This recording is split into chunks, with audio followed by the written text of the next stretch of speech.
Hello, everybody.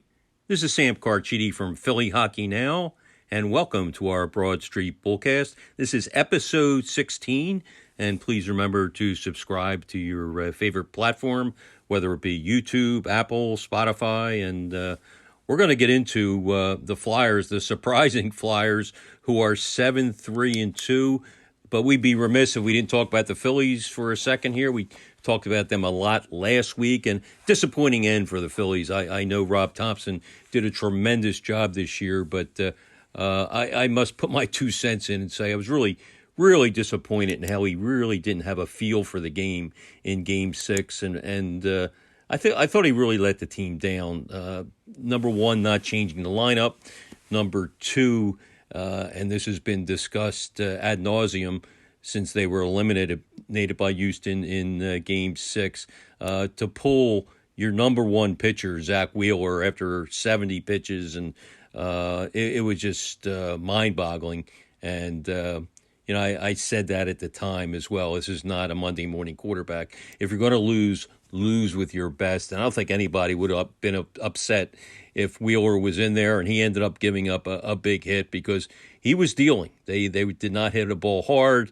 The last two batters had broken bats. And but I'll get off my soapbox now. I just had to get that in. Hopefully Rob Thompson will learn from the mistakes of Game 6. But all in all, a tremendous season by the Philadelphia Phillies, and a team that is having a stunningly successful season, at least through 12 games, is the Philadelphia Flyers. As I said, they're 7-3-2.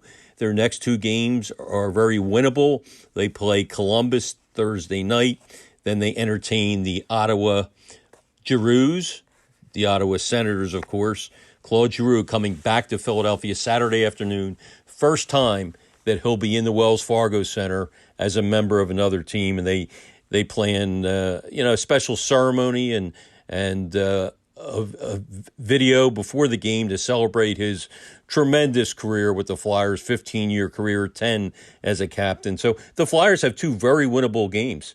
Columbus and Ottawa are near the bottom of the NHL. The Flyers could be 9-3-2 after Saturday, and that would make them one of the most surprising teams, if not the most surprising team in the NHL. And I kidded in a story I did today for Philly Hockey Now that if they go to 9-3-2, maybe they should start to erect a statue of John Tortorella and Carter Hart, because those two guys have had tremendous starts to the season.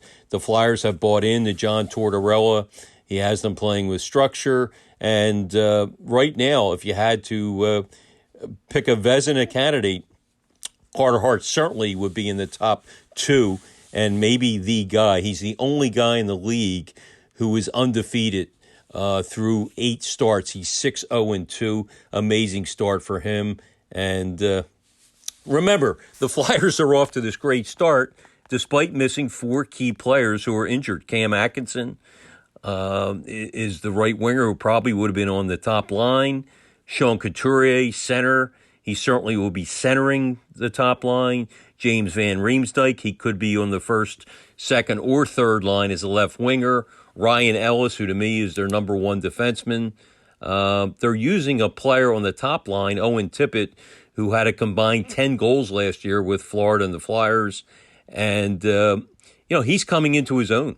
He's playing left wing. He's a natural right winger who has played left wing a decent amount of time in the past. I wrote about Owen today, and he's off to a terrific start. He missed 5 games because of a concussion, but you take that out of the equation. Since he came back, he's been one of the Flyers' top offensive players.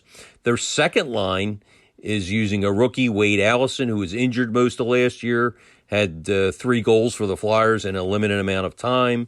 The third line has Sedlak, Cates, and Zach McEwen, and they combined for 8 NHL goals last year. They're getting the job done. The fourth line, Delorier, Frost, Lazinski, they did not do much last year, and, they're doing a great job. They're giving this team an identity. So the Flyers, with this patchwork lineup, are getting points at an alarming rate. As I said, 7-3-2. They're in a playoff spot. despite horrible analytics. They control the puck. They have the puck a little over 40% of the time. Generally, if you're doing that, you're going to lose most of your games. They've been badly outshot in most games. And yet they find ways to get points, to get wins. The reason, of course, has been mostly Carter Hart. He's 6-0-2, 197 goals against, 946 save percentage. That doesn't seem sustainable, but hey, let's ride with it. Carter Hart, to me, has been their MVP by far and maybe the top goalie in the league. And he missed the last game, a 5-1 win for the Flyers over St. Louis, handed Craig Berube's team another loss, and it was nice to see Felix Sandstrom step in and finally get a win. He had played 3 other times this year, all in the second games of back-to-back. So, he basically played with a fatigued team in front of him, played relatively well. Forget about his numbers in those games. He played well. He was hung out to dry most of those nights. But he had a fresh team in front of him because he got the emergency start the other day and was not playing with a fatigued team, and he did well.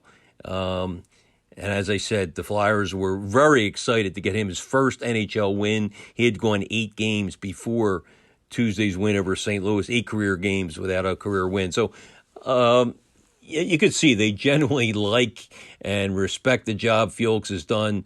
And it was just a nice accomplishment for him to finally get that first win. Tonight, Thursday night, they face Johnny Gaudreau.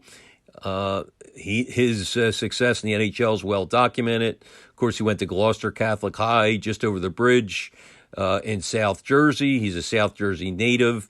The Flyers did not go after him in free agency. Gaudreau wanted to come here. I've talked to people close to the situation, and the Flyers were his first choice. But it probably worked out better for him. He doesn't have the pressure in Columbus that he would have had in Philadelphia. The Flyers were cap-strapped. Chuck Fletcher did not free any cap space to try to get him. And I think, from what I'm told, management thought it wasn't the right time to spend all that money on Gaudreau. He has 5 goals in 12 games for a sinking team. The Jackets are 3-9, and they're last in the NHL in goals allowed. They're allowing about 4.5 goals a game. They're next to last in goals scored, scoring only 2.5 goals a game. So, the Flyers will be a favorite for one of the few times this year. They'll be a favorite Thursday against the Columbus Blue Jackets. And Carter Hart is expected to get this start. As I mentioned, he missed the last game because of an illness. And, you have to tip your cap to the rest of the team for picking up their game. Travis Konechny was one of the guys that did that. Konechny, to me, has been the MVP of the offense, probably overall the number 2 player on the team behind Carter Hart through 12 games. He has 5 goals, 14 points. Both are tops on the Flyers. And you got to give Konechny a lot of credit because he came under some criticism. It was kind of masked a little bit by general manager Chuck Fletcher before the year. He kind of put him on the spot and said, maybe that's his max, the 50, 52 points. We need to get more, though. We need more from him, and the challenge has been answered. He was benched for the third period of a game by John Tortorella. Didn't think he was playing that well, and he bounced back from that. He's become a leader of this team with his play on the ice. And Tortorella had a lot of nice things to say about him at practice on Wednesday, and he kind of hinted that, he's one of his leaders on the team. And I think you have to throw TK's hat in the ring to be a potential captain next year. A lot of other guys are in there, including Scott Lawton, who's the only guy wearing an A. I think Sean Couturier is certainly in there, but Travis Konechny is an interesting dark horse. He is really coming into his own, not only on the ice, but off the ice, helping young guys, and there's certainly a lot of young guys on this Philadelphia Flyers team. But a great start for the Flyers, 7-3-2. If you saw that coming, you're smarter than I am. And we'll be back after this short break with our mailbags section of our show. So please stay tuned. Going to go to our question and answer period here on our Broad Street Bullcast. But before we do, quick reminder to subscribe on your favorite platform, whether it be Spotify, Apple, or YouTube. And let's jump right into the questions here. Dave Hammond asked, do you think the Flyers have any forwards currently on the roster that could eventually belong on the top line of a competitive team? Good question, Dave. When you say the current roster, I don't know if you mean the 50-man roster or the current 23-man roster, but on the 23, I think Travis Konechny can certainly play there. And, Couture's probably better suited on the second pairing or the second line, I should say, if healthy.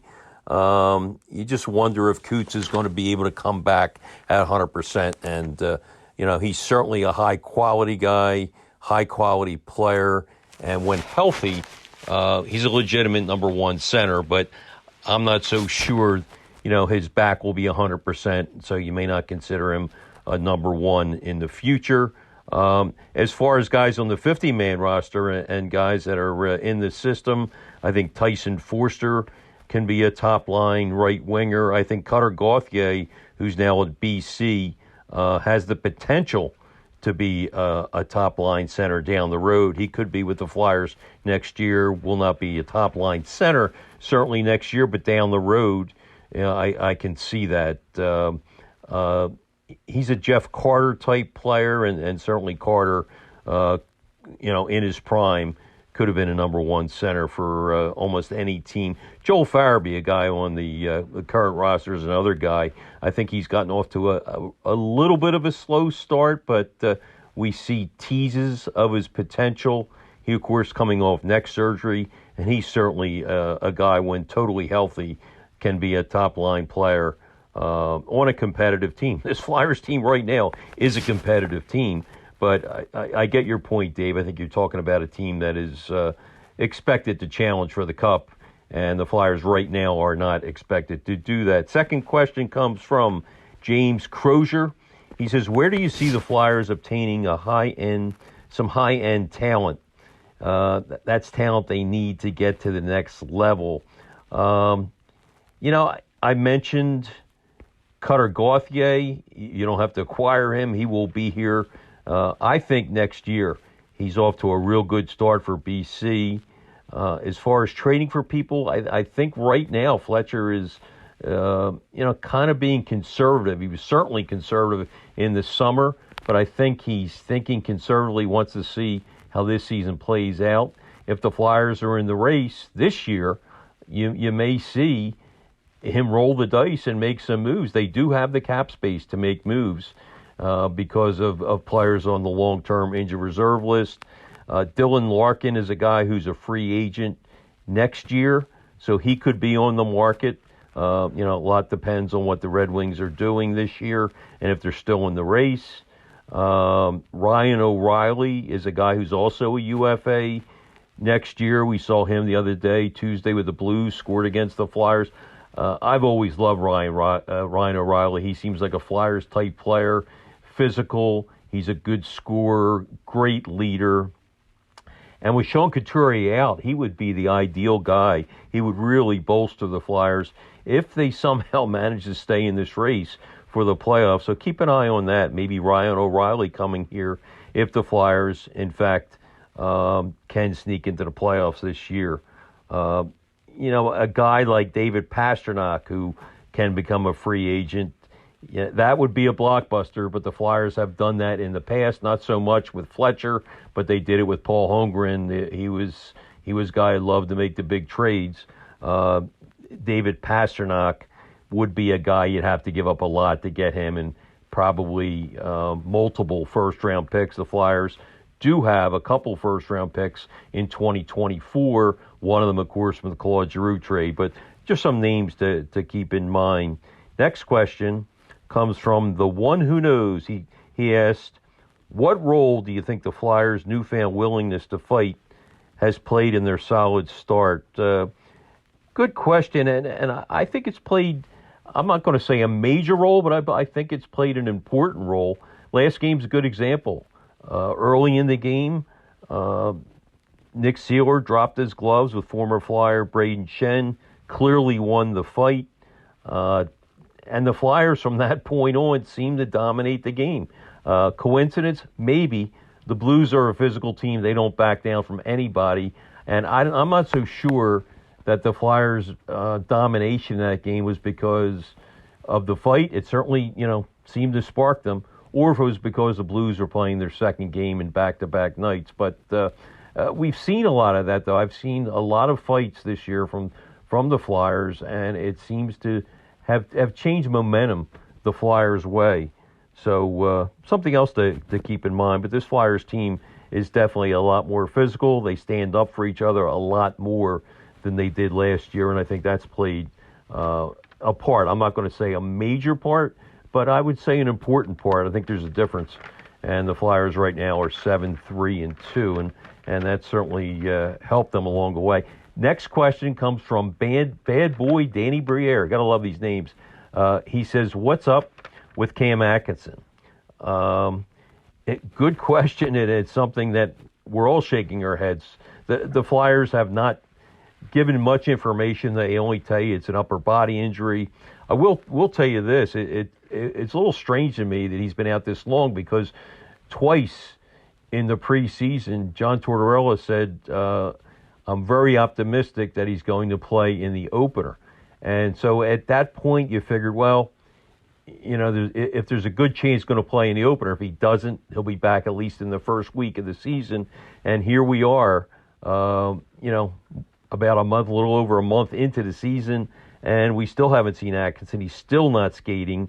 John Tortorella actually today went out of his way to say that Atkinson has really helped him get acclimated, has been around, has been in the meetings, and he was kind of a conduit between Tortorella and the other Flyer players. Of course, Atkinson and Tortorella were together with the Columbus Blue Jackets, and that's who the Flyers happen to play on this Thursday night. So, Atkinson, I know he's frustrated, and I'll never criticize a player who is injured, because you have to be in his shoes or be in his skates, and he certainly would be back if he could be back, and you just wonder if it's his back.